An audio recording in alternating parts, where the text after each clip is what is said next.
Last time जैसे कि हमने मंकीज पार्क की समरी डिस्कस की थी और मैंने पहले ही ये बोला है कि समरी अच्छी तरह से समझ लो, क्वेश्चन कोई भी आ जाए आप आसानी से उस क्वेश्चन का जो आंसर है वो दे सकते हो।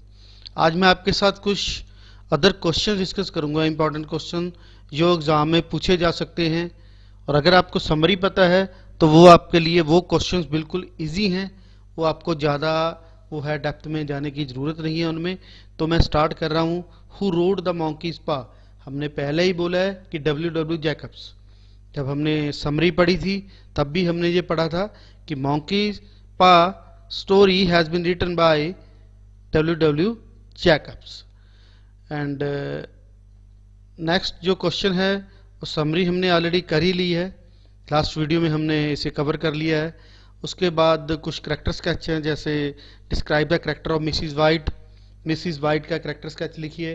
तो मिसिज वाइट के बारे में हमें पता ही है, चलो फिर भी हम थोड़ा सा गो थ्रू कर लेते हैं। Mrs White is a major part और character of the play monkey's paw. जो मिसिज वाइट हैं वो मंकीज पा की मेन करेक्टर हैं, मेन अदाकारा हैं। तो इस लाइन में ये बताया गया है Mrs White is a mother of Herbert, वो हर्बर्ट की माँ हैं, and wife of mister white, और मिस्टर वाइट हैं जो उसकी उनकी पत्नी है।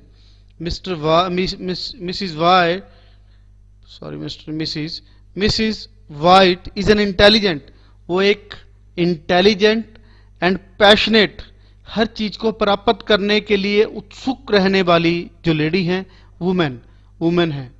Mrs white is also a strange women, वो एक अनोखी जो है वो एक अनोखी लेडी हैं। She smarter than her husband, वो अपने हस्बैंड से स्मार्टर भी हैं, उससे बेटर डिसीजन ले सकती हैं। इसका मतलब ये है she shares her husband's and son's inclination with sergeant's major Morris stories, वो अपने पति और अपने बेटे के जो झुकाव है मेजर मॉरिस की स्टोरीज के प्रति वो भी व्यक्त करती हैं इसमें। She loves attentive to her husband and son, वो जो है अपने पति और अपने बेटे से बहुत ज़्यादा प्यार करती हैं। Although she enjoys to tease them, चाहे वो उसका मजाक उड़ाते रहते हैं लेकिन फिर भी वो अपने बेटे और अपने हस्बैंड से, अपने पति से बहुत ज़्यादा प्यार करती हैं।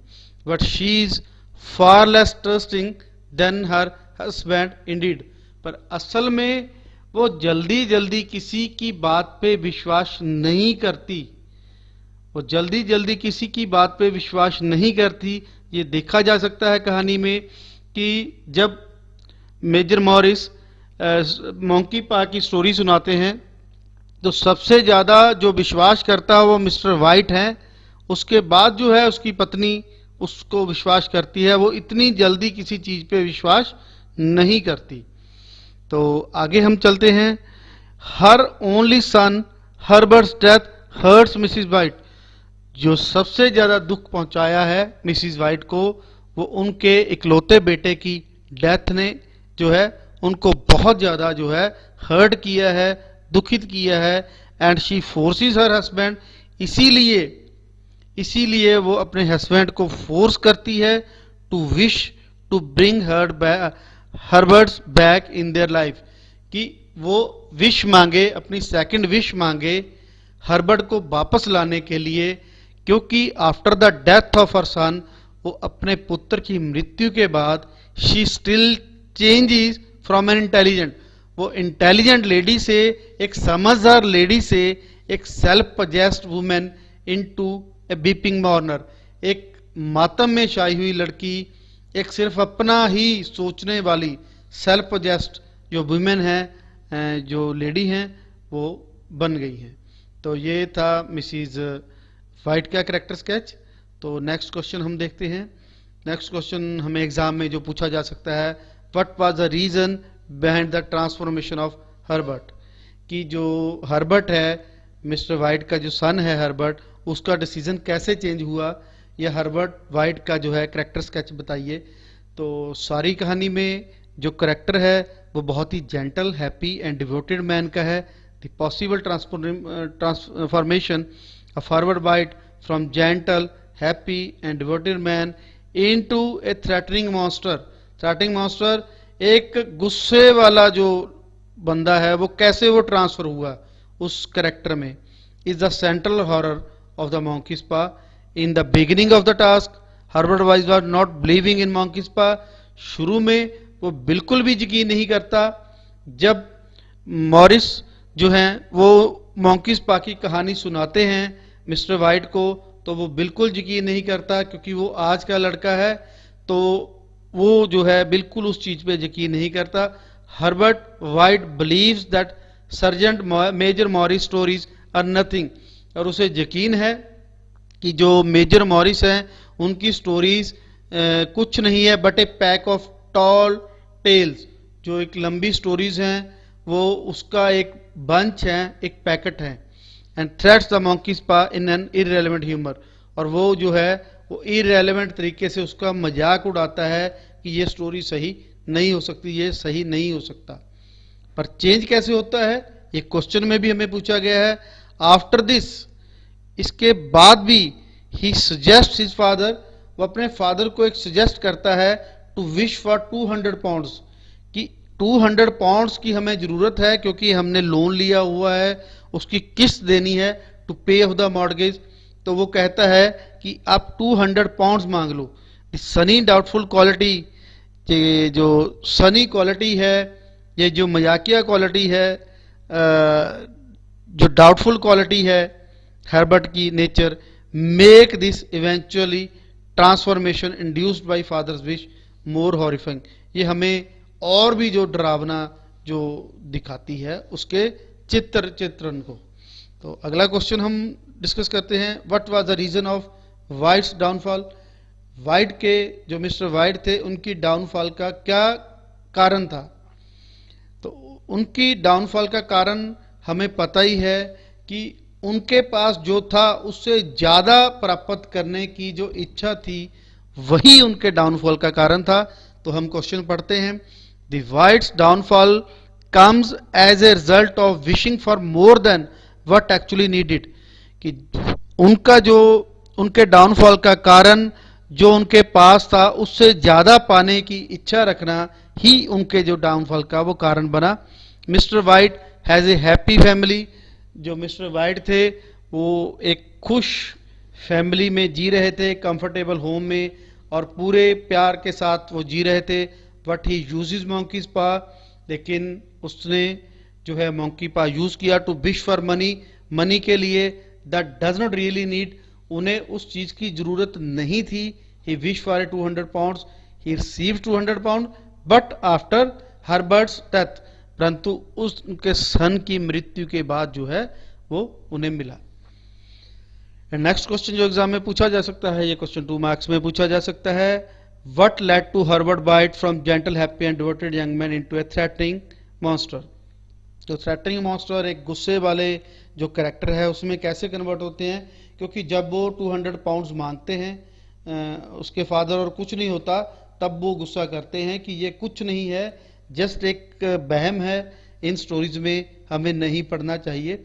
When White's family believed in monkey's paw, जब वाइट की जो फैमिली है वो मंकी पा में बिलीव करती है, then they ask about 200 pounds, और वो जो हर्बर्ट है वो 200 पाउंड की डिमांड करता है. जब कुछ नहीं मिलता, when nothing happened, then Herbert became threatening monster. वो थ्रेटनिंग, ए मॉन्स्टर का मतलब होता है राक्षस, एक गुस्से वाला जो है वो एक राक्षस का रूप. जैसे गुस्से में हम कुछ बोलते हैं तो वो जो है उस कैरेक्टर को जो धारण करता है. And said that it's a false belief, कि ये एक झूठा विश्वास है, इसके अलावा कुछ भी नहीं है. तो उसके बाद हम जो है नेक्स्ट क्वेश्चन डिस्कस करते हैं. नेक्स्ट क्वेश्चन है Jacob story is structured around a pattern of threes. कि जो जैकब की स्टोरी है उसमें कई बार 3 आता है. क्या ये बात सही है? ये बिल्कुल सही बात है कि Jacobs story is structured around a pattern 3. कि जो जैकब की स्टोरी है वो 3 को जो है बार बार यूज कर रही है. The central force of the story is the monkey spa. जो सेंट्रल पार्ट है monkey spa, which will grant 3 separate owners and 3 wishes each. देखो पहले तो जो मिस्टर वाइट है वो थर्ड ओनर है उसके मंकी पा के, उसके सेकंड जो ओनर थे वो मिस्टर मॉरिस थे, तो उससे पहले भी जो था वो किसी और के पास था वो मंकी पा, लेकिन वो जो मैन था उसकी डेथ हो गई थी और उसने अपनी जो थर्ड विश थी वो अपनी डेथ ही मांगी थी। तो सेकंड जो ओनर थे वो मिस्टर मॉरिस थे और जो थर्ड ओनर थे वो मिस्टर वाइट थे। तो यहां से हमें 3 जो है वो दिखाई दे रहा है एंड 3 विशेस ईच, और हर एक के पास 3 ऑप्शन ही थे, 3 विशेस ही वो मांग सकता था। तो यहां भी जो जैकब है वो 3 को जो है वो डोमिनेट कर रहे हैं, उस पर ज्यादा एम्फेसाइज कर रहे हैं। उसके बाद क्वेश्चन है, उसके बाद लाइन है mister white was third owner of the पॉ, ये हमने पढ़ ही लिया है। Mister white orders her husband, यहाँ पे मिसिज है, Mrs white orders her husband, जो मिसिज वाइट है वो अपने हस्बैंड को 3 बार ऑर्डर देती हैं अब to wish Herbert's alive again, उसे जिंदा करने के लिए वो जो मॉन्की स्पा है उससे विश मांगे। वो 3 बार उसे उन्हें ऑर्डर देती हैं, 3 बार रिक्वेस्ट करती हैं कि वो जो है मॉन्की पा से उनके बेटे को दोबारा से वापस लें, वो विश करें। तो यहाँ पे भी जो जैकब है उसने 3 को जो है वो ज्यादा एम्फेसाइज किया है, डोमिनेट किया है। And the story is divided into 3 parts, और जो स्टोरी है वो भी 3 पार्ट्स में डिवाइड की हुई है, which take place 3 times of a day. 3 जो समय है वो अलग अलग टाइम में during the 3 types of weather. Part 1 occurs in the evening during rain storm, जब जो बर्फीली हवाएं चल रही हैं, बारिश हो रही है। फर्स्ट जो पार्ट है वो इन द इवनिंग को दिखा रहा है। Part 2 take place during the morning of bright winter day, जो सेकंड पार्ट है वो एक सूरज निकला हुआ है और जो सर्दी का दिन है उसे दिखा रहा है। और part 3 is in the middle of chilly winter day night, और जो पार्ट 3 है वो एक ठंडी जो नाइट है उसके मध्य में जो है, डे नाइट उसके मध्य में जो है वो उसे दिखा रहा है। तो इस क्वेश्चन का मतलब ये है कि जो जैकब है, जो राइटर हैं इस स्टोरी के, वो 3 को ज्यादा एम्फेसाइज कर रहे हैं इस स्टोरी में। तो ये थे स्टूडेंट्स इंपॉर्टेंट क्वेश्चन, मुझे उम्मीद है आपको समझ आ गए होंगे। Thank you so much.